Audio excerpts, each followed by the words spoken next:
it's incredible. It's that's, of course, that gives me the life energy and the joy.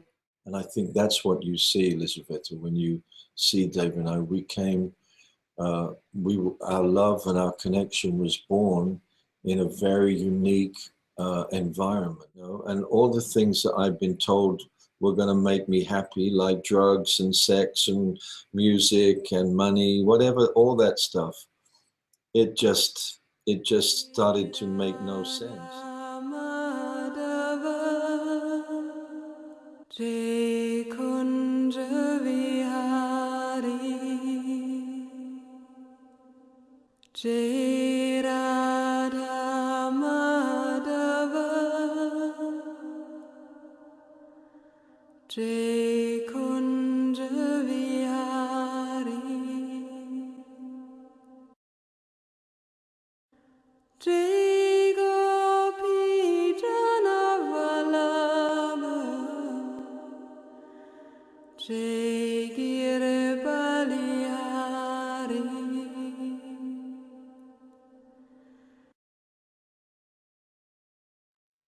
Six years ago, I wrote my third post on my personal blog.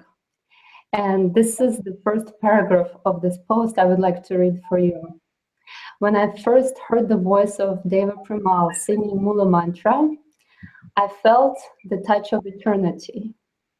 I experienced similar feeling when I read the books of great masters, when listening to classical music sung or performed by great musicians in nature or in a holy place.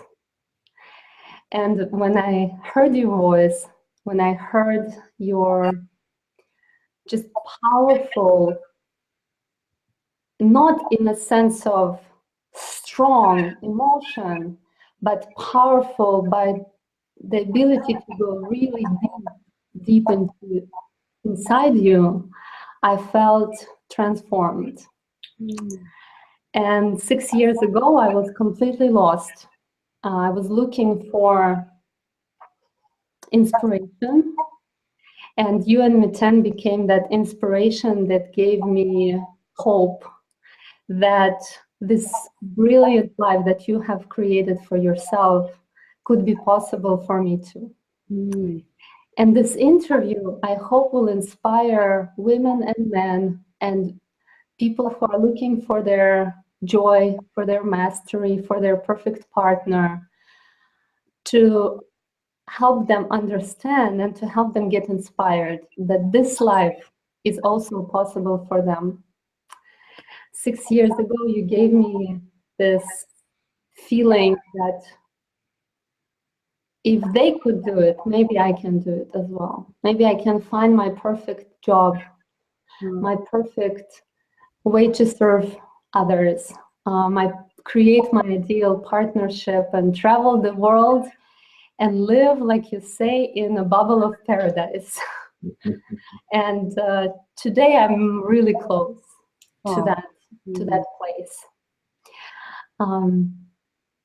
With this, I would like to first welcome you from the bottom of my heart and to say how grateful I am that you are here. Miten and Дэва Премал. Beautiful. Thank you, Elizaveta. Thank you very much. We're happy to be here. We're very honored. Thank you. And I've listened to, I think, all of your interviews that are available, at least in YouTube. And I remember the beautiful story of your father singing mantras to your pregnant mom and through your birth, and that you were singing the mantras to your father as he was on his last breaths. And you said you have completed the circle of life with him. And to me, it's somewhat completing one of the circles for me, because my blog has started with your story. And 6 years later, here we are talking to each other, and this is completing this circle of a dream to connect with both of you. So thank you again.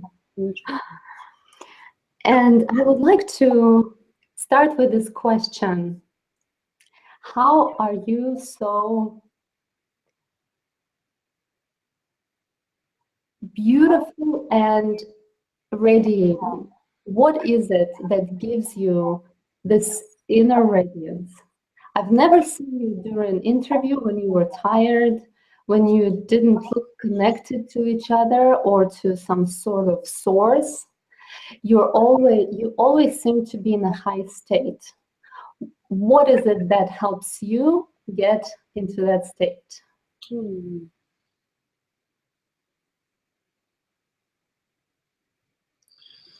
Well, in my case, I think in David's too, we met in an ashram in India. We met in Osho's ashram. Osho has been our guru and our teacher for, well, since David was 11 years old. I came to Osho in the late 70s, early 80s. And it was a transformative experience. Suddenly, speaking for myself, I found that meditation was exactly the key. And it was what I was looking for, and I didn't know. My meditation has always been through music.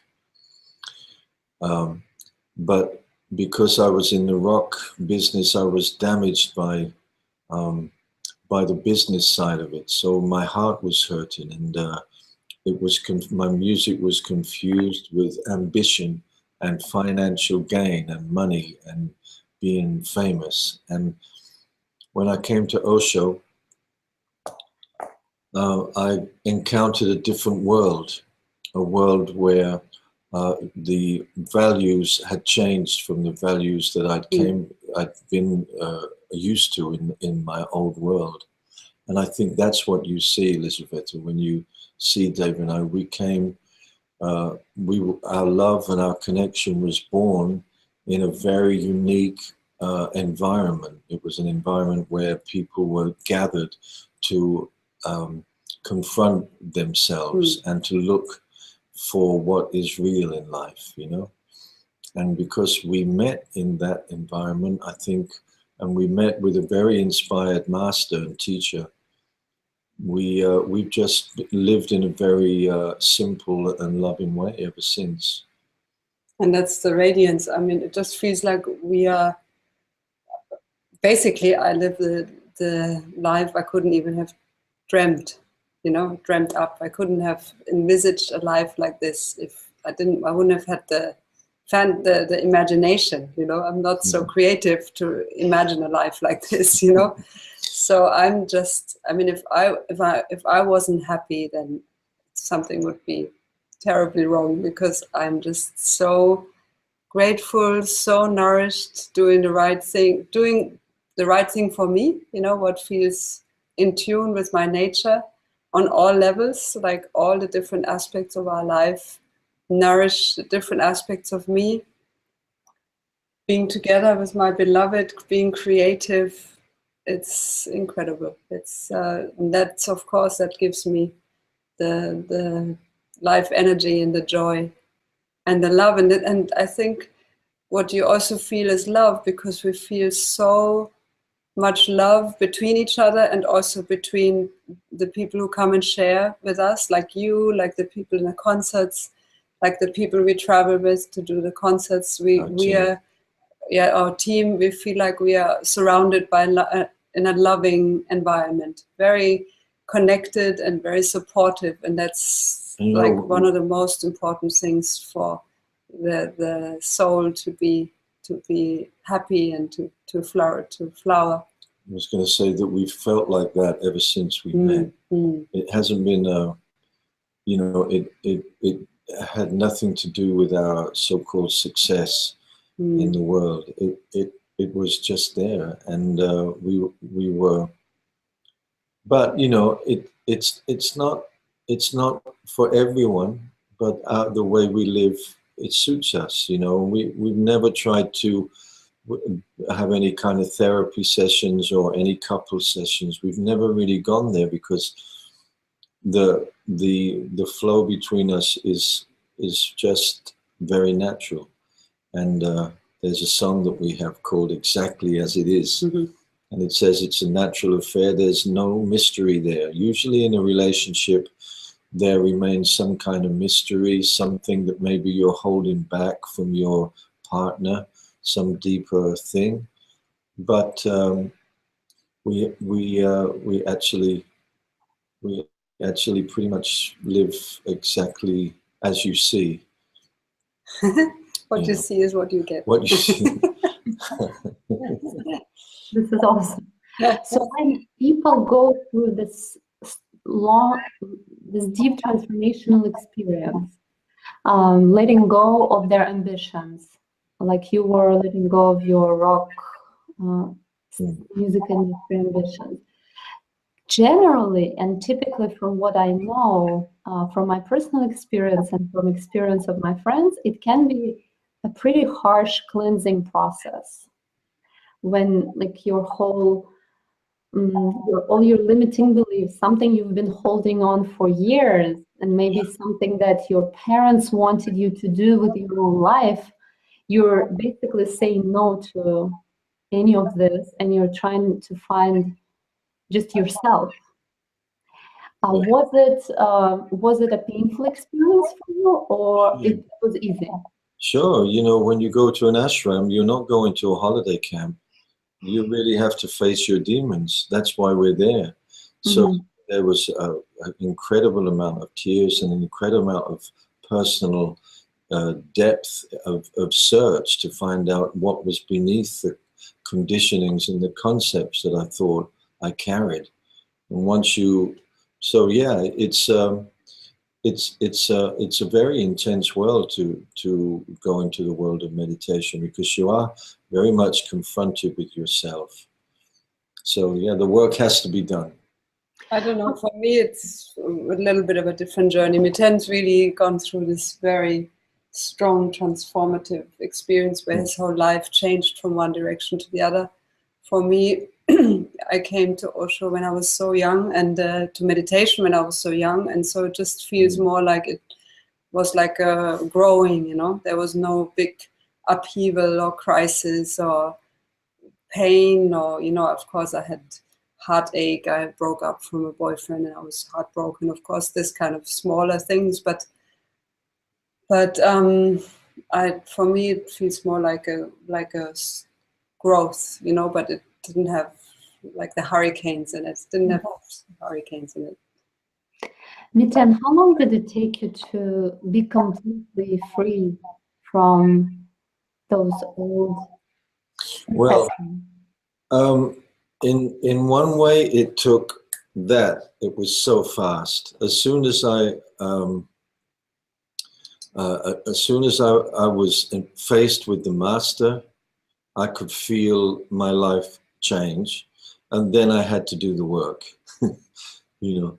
So the first thing was there was definite recognition that this was my path, and once that is clear, then you leave everything. You know, well, in my case, it was really a case of life and death. You know, it wasn't some kind of casual decision. Oh, I think I'll find a guru. I was desperate. I wasn't looking for a guru. I didn't even know what it was, but I was desperate in my life for something to give me some sustenance and something to sustain me, you know. And all the things that I've been told were going to make me happy, like drugs and sex and music and money, whatever, all that stuff, it just started to make no sense. And so I knew there must be something more.